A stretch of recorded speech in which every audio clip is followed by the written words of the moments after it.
ನಮಸ್ತೆ ಕರ್ನಾಟಕ. 2021ರಲ್ಲಿ ರಮೇಶ್ ಜಾರಕಿಹೊಳಿ ಕೇಸ್ ಪ್ರಕರಣದಲ್ಲಿ ಆ ಸಂತ್ರಸ್ತೆಯಾದ ವ್ಯಕ್ತಿಮೆನ ಪರ ಒಂದು ವಕಾಲತ್ತನ್ನು ವಹಿಸಿಕೊಂಡು ಇಡೀ ರಾಜ್ಯಾದ್ಯಂತ ಆ ಕೇಸು ಪ್ರಸಾರವಾಯಿತು. ಆ ಕೇಸಲ್ಲಿ ನನ್ನ ಮೇಲೆ ಒಂದು ಆರೋಪ ಶುರುವಾಯಿತು.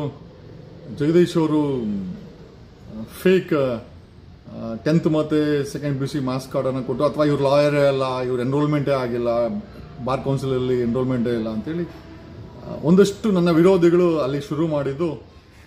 ತದನಂತರ ಡೆಲ್ಲಿ ಬಾರ್ ಕೌನ್ಸಿಲಲ್ಲಿ ನಾನು ಎನ್ರೋಲ್ಮೆಂಟ್ ಅಂತ ನಾನು ಸರ್ಟಿಫಿಕೇಟ್ ಹಾಕಿದ್ರೆ ಅದೇ ಕಾಪಿನ ತೊಗೊಂಡೋಗಿ ನನ್ನ ಮೇಲೆ ಡೆಲ್ಲಿ ಬಾರ್ ಕೌನ್ಸಿಲಲ್ಲಿ ಇವ್ರದ್ದು 10th ಮತ್ತು 2nd PUC ಫೇಕ್ ಇದೆ ಅಂತ ಕಂಪ್ಲೇಂಟನ್ನು ಕೊಟ್ಟು, ಸೊ ನನ್ನ ಎನ್ರೋಲ್ಮೆಂಟನ್ನು ಅಥವಾ ಲೈಸೆನ್ಸನ್ನು ಕ್ಯಾನ್ಸಲ್ ಮಾಡಲಿಕ್ಕೆ ಸಕಲ ಪ್ರಯತ್ನಗಳನ್ನು ನನ್ನ ವಿರೋಧಿಗಳು ಮಾಡಿದ್ರು.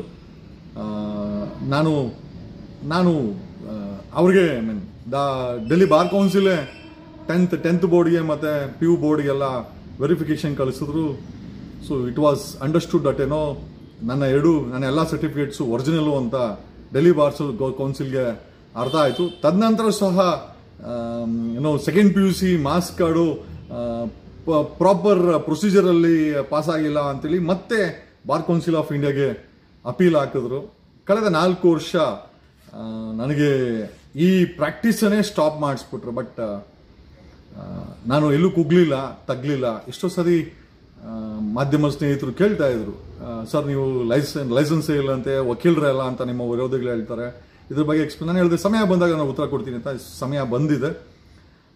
ಕಾಪಿ ಹಾಕಿದ್ದೀನಿ. The bar council of India ನನ್ನ ಎಲ್ಲ ಸರ್ಟಿಫಿಕೇಟ್ಸ್ನ ವ್ಯಾಲಿಡ್ ಅಂತ ಹೇಳಿ, ಜೊತೆಯಲ್ಲಿ ನನ್ನ ಲೈಸೆನ್ಸ್ ಕೂಡ ವ್ಯಾಲಿಡೇಟ್ ಆ್ಯಂಡ್ ನನ್ನ ಲೈಸೆನ್ಸ್ ಸಹ ವ್ಯಾಲಿಡೇಟು ಅಂತ ಹೇಳಿ ನನ್ನ ಪರವಾಗಿ ಆದೇಶವನ್ನು, ನ್ಯಾಯದ ಪರವಾಗಿ ಆದೇಶವನ್ನು ಮಾಡಿದೆ.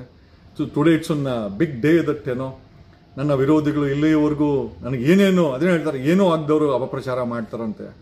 4 ವರ್ಷ ನನ್ನ ಪ್ರಾಕ್ಟೀಸನ್ನೇ ತಪ್ಪಿಸಿದ್ರು, ನನಗೆ ಮಾಡಬಾರ್ದು ಅವಮಾನಗಳನ್ನು ಮಾಡಿದ್ರು. ಸ್ಟಿಲ್ ಮೇಲೊಬ್ಬ ಇದ್ದಾನೆ. ನ್ಯಾಯ ಅನ್ನೋದು ಬೆಂಕಿ ಇದ್ದಾಗೆ, ಸತ್ಯ ಗೊತ್ತಾಗಲೇಬೇಕು. ಆ್ಯಂಡ್ ಅಲ್ಲಿ ಹಾಕಿದ್ದೀನಿ. Thanks a lot. ನನ್ನ ನಮ್ದವ್ರಿಗೆ ಎಲ್ಲರಿಗೂ ಥ್ಯಾಂಕ್ಸ್. ಇವರ ಜಗದೀಶ್ ವಕೀಲ್ ಸಾಬ್.